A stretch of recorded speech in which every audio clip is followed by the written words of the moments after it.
You Have a Match by Emma Lord. Read by Eva Kaminsky. 1. It starts with a bet.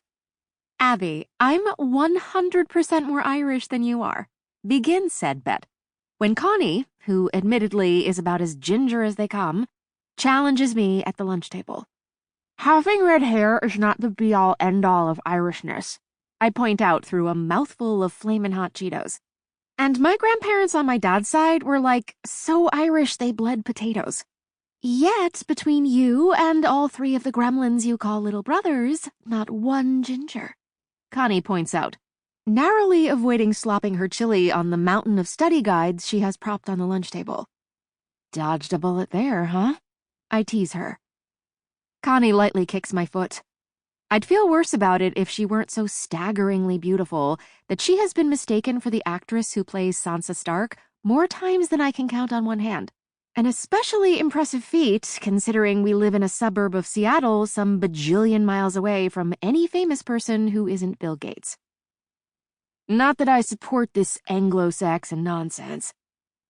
I flinch, and then Connie's chili is on Connie's pile of study guides. It is a testament to how committed she is to pretending things aren't awkward between me and Leo, that she wipes the beans off the one loudly titled AP fucking Gov is your bitch, without one threat to murder me. But I'm doing one of those send-away DNA test things, Leo finishes in a mumble, planting himself and his lunchbox down next to Connie. Oh yeah? I ask, leaning across the table and making deliberate eye contact with him. Leo, the anchor of our trio, has known us both since we were little. Me, because we live in the same neighborhood, Connie through youth soccer. So we've both known him long enough to understand that this is kind of a big deal. Leo and his sister were both adopted from the Philippines and know next to nothing about their birth parents or their backgrounds. And up until now, he didn't seem to have any interest in looking into it.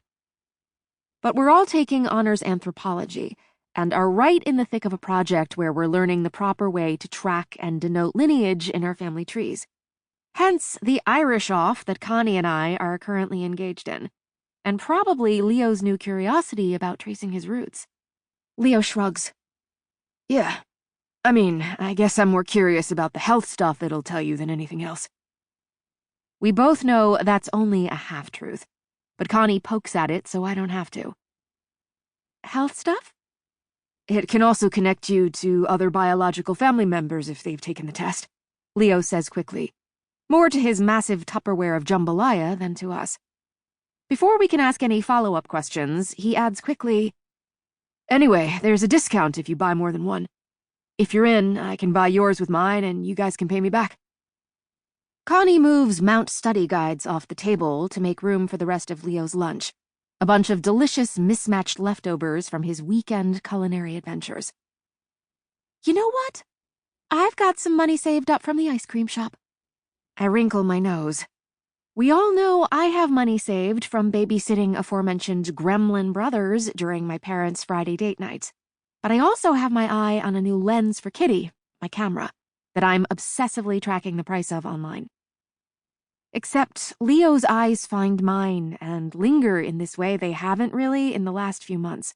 At least, not since the big, embarrassing incident, more colloquially known as the BEI, I am still actively trying to scrub from my brain. Whatever it is in his gaze cuts right past it, and I understand at once that it isn't about the discount. Yeah, let's do it. Connie grins. Loser has to make the other one soda bread. Leo, the only one of us who can actually cook, perks up at this. I'll help the loser.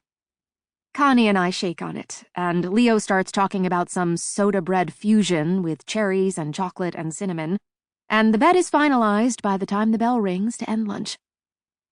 To be honest, hours after we all spit into tubes and send off our kits, I forget about the whole thing. There are perilously low grades to juggle, endless tutoring sessions to endure, and worried but well-meaning parents to dodge. Plus, with Leo focused on graduation, and Connie focused on more extracurriculars than I have fingers and toes to count on, all three of us are basically Sample complete. Ready to continue?